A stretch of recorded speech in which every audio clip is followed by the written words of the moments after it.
इसकी ये सीमा ने बोला कि हम उम्रा करने के लिए आ रहे हैं, हमें 3 लाख रुपए चाहिए। उस बंदे ने 1 लाख रुपए किसी से उधार लिया भाई, और जब उसने जॉब किया, इसने 3 लाख रुपए भेज दिया इकट्ठा उसके लिए। जब उसने जॉब किया, उस बंदे का कर्जा उतार के तब जाके वो बेचारे आए हैं पाकिस्तान में। तो आप ये लगा सकते हैं कि वो क्या काम करते थे, किस तरह से। जब यहाँ पाकिस्तान वापस आए हैं तो वो किसी बंदे के लिए इस वजह से उनको देर हुई, क्योंकि उनको 1 लाख रुपए कमा के उस बंदे के वापस देना था। सीमा के ठुमके देखने के लिए, सिर्फ सीमा के ठुमके देखने के लिए बैठा हुआ है। और उन बच्चों के लिए कुछ भी कोई किसी की तरफ से कोई ऐसी स्टेटमेंट नहीं आती है कि बच्चों का भी ध्यान रखें। कभी किसी ने ऐसे उसमें कमेंट में नहीं लिखा होगा कि सीमा आप लाइव तो आ रही हैं, आपके बच्चे कहाँ हैं, आप अपने बच्चों को दिखाइए, आपके बच्चे कैसे हैं। आज तक मैंने कभी कोई कमेंट ऐसा नहीं पढ़ा। जब कभी कोई कमेंट उसके लिए ऐसा आता है कि भाई बच्चों का ध्यान रख, या फिर वो बच्चे हैदर भाई को दे दे, तो वो उन लोगों को इस तरह का जवाब देती है कि लोग दोबारा वहां जाके कमेंट ना करें।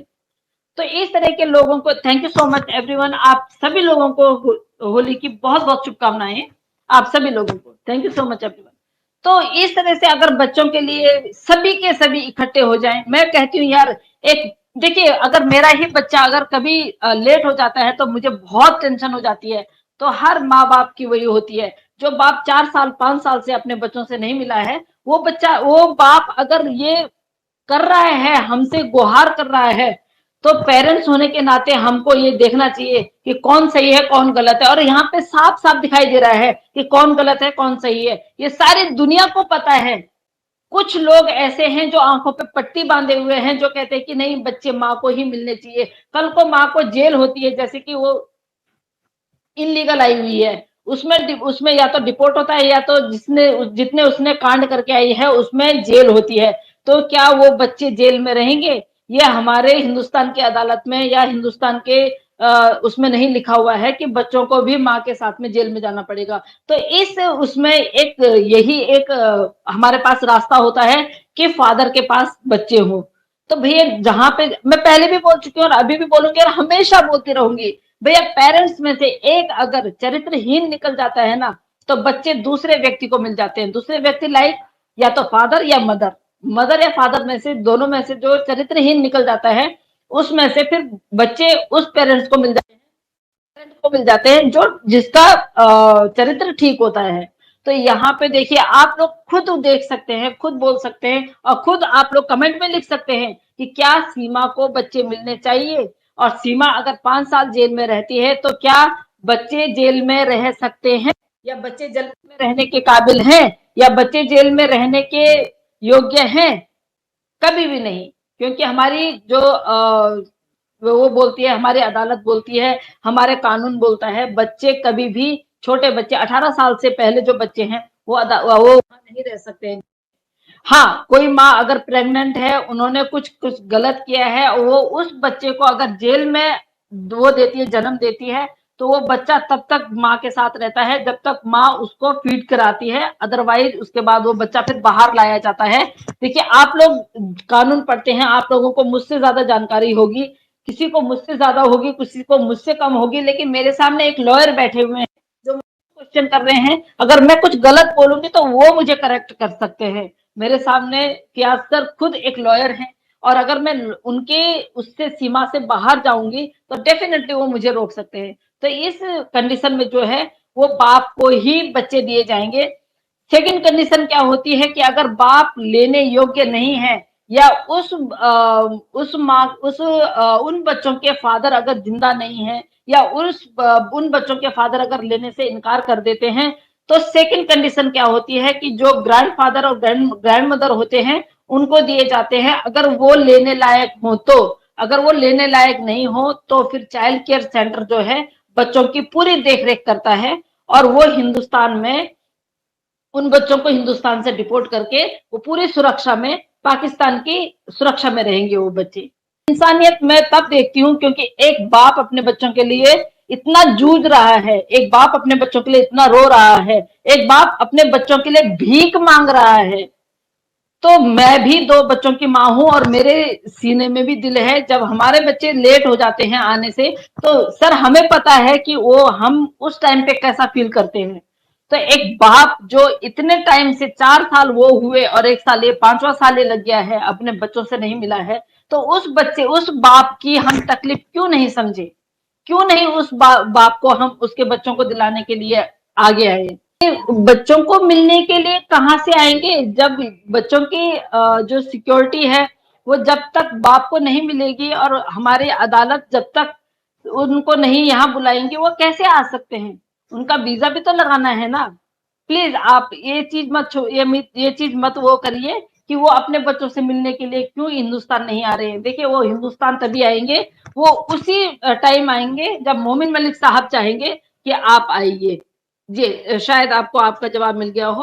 या कोई हमारा होटेलियर भाई या कोई वीजा लगा के जाते हैं ना, तो आप ये लगाइए कि उनका 2 साल का 3 साल का 4 साल का वीजा होता है। वो वीजा जब लग जाता है तो उससे पहले कैसे कोई व्यक्ति अपने बच्चों से मिलने आ सकता है? या तो फिर उसको नौकरी छोड़ के आना पड़ेगा, या तो फिर वो नहीं ऐसा आप कोई काम करे जो वो डिपोर्ट हो जाए। तो वो इस तरह के काम क्यों करेंगे कि वो डिपोर्ट होने की कगार पे आए? जो व्यक्ति वहां पे मजदूरी दिहाड़ी मजदूरी करता है वो व्यक्ति क्यों चाहेगा कि मैं बार बार अपने मुल्क जाऊं और बच्चों को, जब उनको डेली के डेली बच्चों से फोन पे बात करी जाती थी, वीडियो कॉल की जाती थी। तो प्लीज यार आप लोग बिल्कुल गलत मत सोचे। वो अगर पाकिस्तान आ भी जाते तो उन्होंने ये सोचा कि अगर मैं एक आध महीना अपना खर्च करता हूँ या एक आध महीना अपना वहां वो करता हूँ तो उस महीने में मैं कमाई करूंगा। वो एक मजदूर आदमी था। सर आप मुझे लगता है कि बड़ी पोस्ट पे होंगे, वो एक होटेलियर होंगे, एक बिजनेसमैन होंगे, तो आप सोच भी सकते हैं कि आप अपने बच्चों के पास आ सकते हैं। लेकिन जब एक आदमी एक से अधिक स्थानों पे दिहाड़ी मजदूरी करता है तो ये सोचता है कि हम अभी जाके क्या करेंगे, हम खर्चा भेज रहे हैं, डेली बात हो रही है। और आप ये लगाइए कि जिस महिला से जिस दिन ये हिंदुस्तान दौड़ भाग के आई है उस दिन तक बात हो रही थी, तो आप ये लगाइए ना कि वो व्यक्ति कितना कंसर्न था इनके लिए। वो इनके हर चीज की जरूरत, हर चीज को पूरा करता था, हर जरूरत को पूरा करता था। जर्मन में मेरे मेरे 3 ब्रदर जर्मनी में हैं। तो वो लोग अपना वीजा एक्सटेंड कर देते हैं कि चलिए अभी 2 साल का है तो हम 2 साल और करके उसके बाद इकट्ठा आएंगे, तो अब 2-4 महीने रहेंगे। सऊदी में मैं खुद बता रही हूँ, मेरा एक कजन ब्रदर रहता है, तो सर वो 6 साल में घर आया, 6 साल में घर आया और अभी वो घर पे है। अब वो कह रहा है कि जी मेरे को गल्फ कंट्रीज में जाना ही नहीं है, वहां पे ऐसा वो है कि भैया इतने हम सोचते हैं कि अगर हम कर जाएंगे तो इतना खर्चा हो जाएगा, जबकि उसके छोटे छोटे बच्चे हैं। तो ये वो लोग ये सोचते हैं कि भैया अभी हम आए हैं तो चलो अपना वीजा एक्सटेंड कर लेते हैं, हम आगे और काम कर लेते हैं।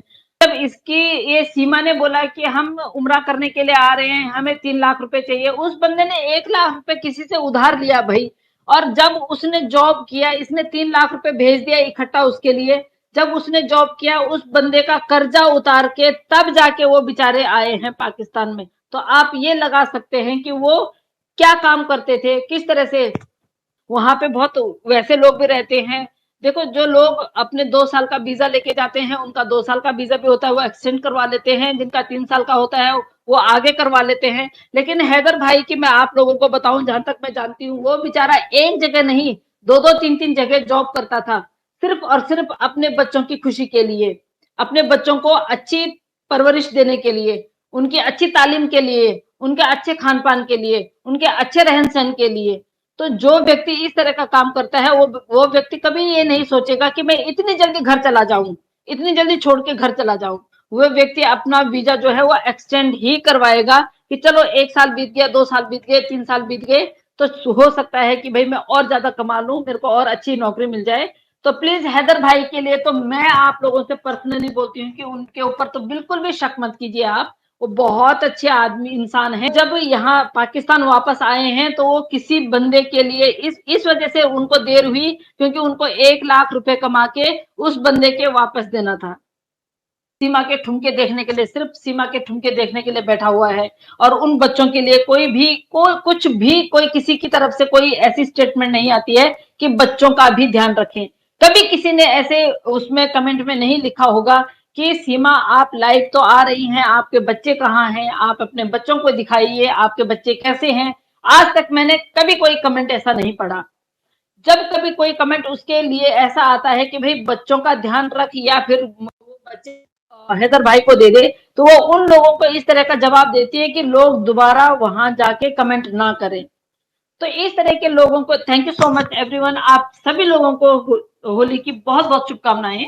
आप सभी लोगों को thank you so much everyone.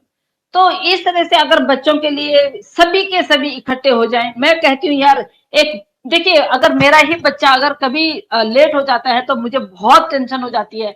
तो हर माँ बाप की वही होती है। जो बाप 4 साल 5 साल से अपने बच्चों से नहीं मिला है, वो बाप अगर ये कर रहा है, हमसे गुहार कर रहा है, तो पेरेंट्स होने के नाते हमको ये देखना चाहिए कि कौन सही है कौन गलत है। और यहाँ पे साफ साफ दिखाई दे रहा है कि कौन गलत है कौन सही है, ये सारी दुनिया को पता है। कुछ लोग ऐसे हैं जो आंखों पे पट्टी बांधे हुए हैं, जो कहते हैं कि नहीं बच्चे माँ को ही मिलने चाहिए। कल को माँ को जेल होती है, जैसे कि वो इनलीगल आई हुई है, उसमें या तो डिपोर्ट होता है या तो जिसने जितने उसने कांड करके आई है उसमें जेल होती है। तो क्या वो बच्चे जेल में रहेंगे? ये हमारे हिंदुस्तान की अदालत में या हिंदुस्तान के उसमें नहीं लिखा हुआ है कि बच्चों को भी माँ के साथ में जेल में जाना पड़ेगा।